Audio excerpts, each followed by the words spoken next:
Today I'm going to be ranting about a book I read this month, which I've had to deactivate my Instagram for just to get through this seemingly dense tome. But I am so glad I did because, as ambitious as the author's aim is to try and put into a book or should I say, a history of the world, I'm just utterly speechless at the success of his massive undertaking. Now, I'm going to be honest, when I first saw this book, I expected it to be a very boring type of history book, although I do love history, that's going to be, crammed with facts, facts, facts. But I was really astounded by the way or the talent that the author shows in weaving details of a topic that may be boring to some people into a really thrilling tapestry that just leaves you wanting more. I really expected it to just be about trade, and in particular the spice trade and how it came to be, as well as the colonial powers, but it was so much more than that. Now, this book called The Silk Roads, A New History of the World by Peter Frankopan will take you on a magical carpet ride to peek into different eras that make up our timeline of history. It starts roughly from the 6th century BC during the reign of the Persian Empire up until the Obama administration around 2014, 2015. So that's covering a span of about 2,500 years. Now, this may sound strange, but I'd like to imagine that the author paints such an all-inclusive, encapsulating picture is the way I imagine how you'd be looking at like the first map of the world there ever was, starting from the period that he begins his narrative as it was perceived then, and then adding on top of that a tracing paper with another map of the world being a representation of it a few decades later, let's say, and then another and another and another. And that whole process would allow you to see not only the initial map that we started out with, but how that transmuted with the formation of empires, their geographical reach, their inevitable fall, and of course, the ever-growing trade routes. To me, that's the visual that I get from what the book does, or tries to anyway, in such an eloquent storytelling form that it's just so mesmerizing. I really adore the author's bias because it shows how passionate he is about what he's writing. And I want to make this clear. What I mean by bias is that his main aim is to tell the story of history from the perspective of the East, and not repeat the Western narratives that glorify colonization of an uncivilized people. His tone can be quite incisive, but simultaneously factual, that it all just serves the main purpose, which I think is to shed a light on the role of the East in not only preserving knowledge, but how that resulted in the rise of Western civilization.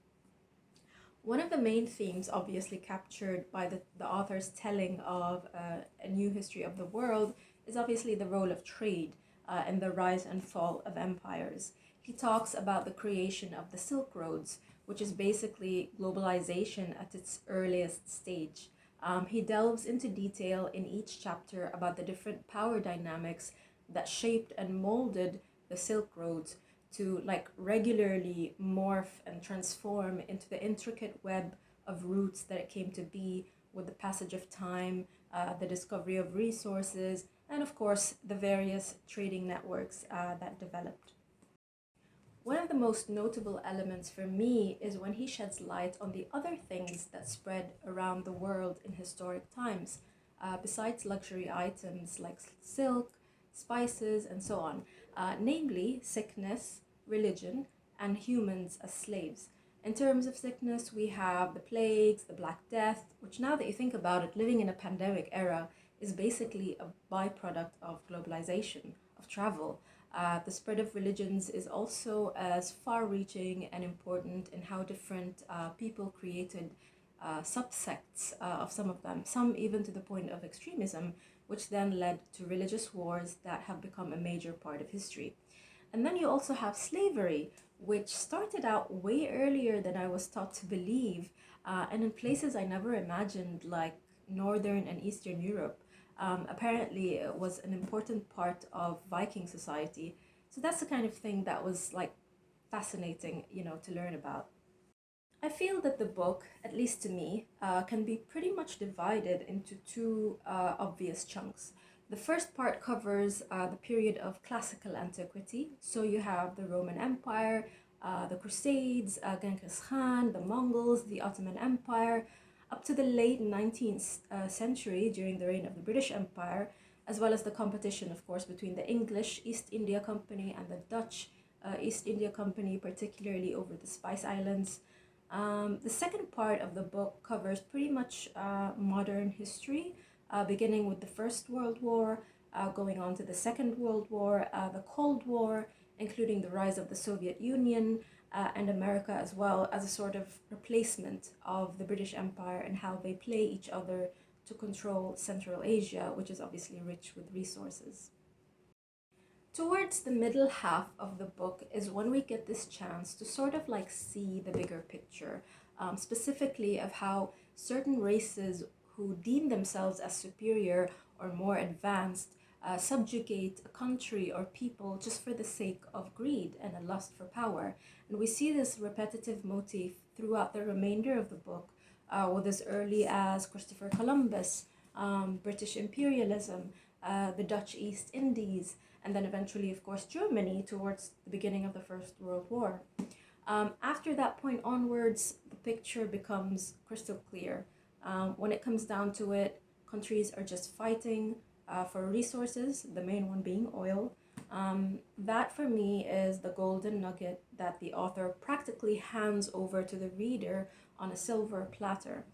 It's the fact that at the most cellular level, all wars are caused by the scramble for resources. And the fact that humans would go to such lengths that they'd be willing to wipe off the existence of an entire race or country is just bone chilling. That's one thing that the author has mastered at showing us.